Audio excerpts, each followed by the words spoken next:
Your mindset as it relates to business is what's going to dictate your success. It is easier now to start a brand than it has ever been, and there's more opportunity now than there's ever been. You have to be a crazy person to want to be an entrepreneur.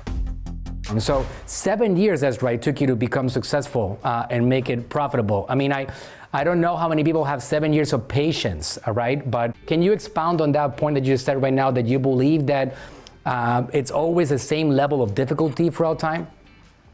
Because, you know, people look at platforms right now and they say Amazon, oh my God, it's crowded, it's very difficult to penetrate.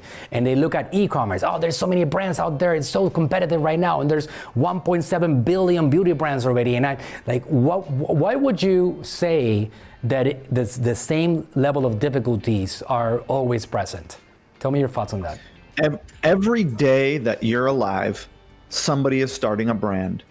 And every month, one of those brands is becoming successful. It's not any harder now than it was before. It's the same level of difficulty. You know why people fail? They give up. They don't invest enough. They're worried about what they're going to get out of the business, not what they can put into it. They've got a shitty mental attitude. They're showing up with a positive attitude. They feel entitled. They're not humble. They're not asking the right questions. They're not asking for help. You know what I mean? It's like your mindset as it relates to business is what's going to dictate your success. Hey, you know, the circumstance, the market, sure, all that stuff is relevant, but it's like people are starting successful businesses. You could be one of them. People are scaling their brands. You could be one of them. It's not anymore. It's easier now. There are more people shopping. There are more ways to generate visibility. There are easier ways to build the technology stack. There are more ways to source product. It is not any hard. It is easier now to start a brand than it has ever been, and there's more opportunity now than there's ever been.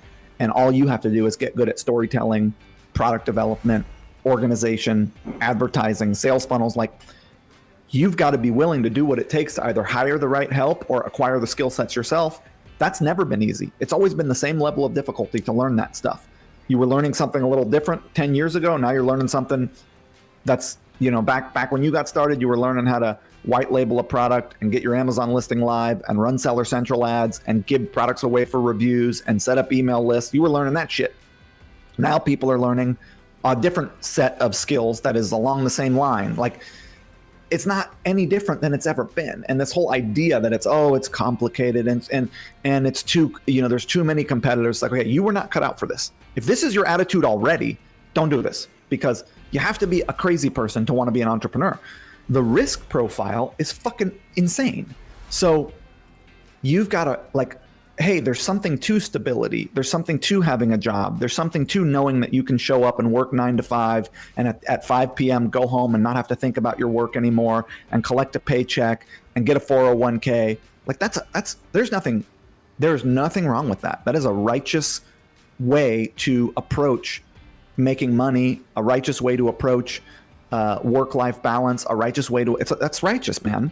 On the other hand, if you're interested in creating something, if you've got a burning desire to grow and create and make something in the world and create wealth and you know, manage your own time, and if you got that thing that entrepreneurs have, that's going to come with a full spectrum of emotions, which is instability and risk and failure and agitation and all this shit that comes up every day. When you're the end of the line, you are responsible for all of it. You're responsible for it all working. You're at the end of the line of all that pressure.